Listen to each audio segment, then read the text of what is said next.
কিন্তু আশাপ্রদ। আর তা সত্ত্বেও সরকারের যে মজুদ রাখতে হয় সেই মজুদ পরিস্থিতির দিক থেকে আমরা আল্লাহর মতে সন্তোষজনক অবস্থানে আছি। গত আমন ফসলের সময় দেশের উত্তর পূর্বাঞ্চলে বন্যার জন্য আপনারা জানেন ফেনী, যার জন্য সে ঘাটতি পূরণের জন্য আমরা বিদেশ থেকে প্রচুর চাল আমদানি করতে হয়েছে। সে আমদানি প্রক্রিয়া এখনো চলমান আছে। আমাদের মজুদ পরিস্থিতি চাল এবং গম দুইটা মিলেই আল্লাহর মতে অত্যন্ত সন্তোষজনক আছে।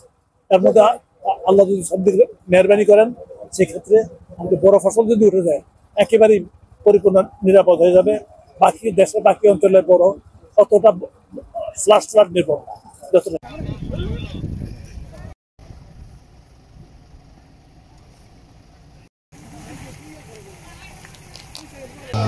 আমি এখানে যেহেতু জিরাতিদের সাথে আসলে মূলত স্যার মাননীয় স্যার বলেছেন এটা আসলে আমাদের একটা খুবই ইনফর্মাল একটা প্রোগ্রাম। স্যার এসেছেন, এই প্রোগ্রামে উপস্থিত হয়েছেন আলিম মজুমদার স্যার।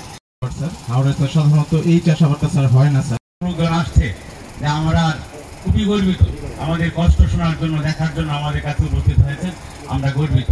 60 হেক্টর জমিতে স্যার বড় ধানের আবাদ হয়েছে। এবার স্যার তেমন রোগবালাইয়ের দিন পরিশ্রম করে স্যার আমাদের জন্য স্যার খাদ্যের যে যোগানটা দেয় স্যার। চট্টগ্রামে যারা কর্মরত আছেন, ইলেকট্রনিক প্রিন্ট মিডিয়ার আমাদের সহকর্মী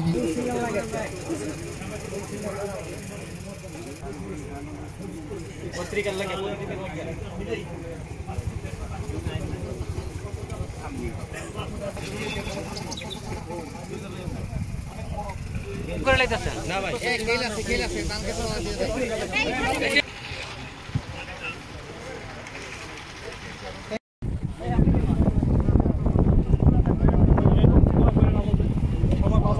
ভাই ভাই আইসে আমরা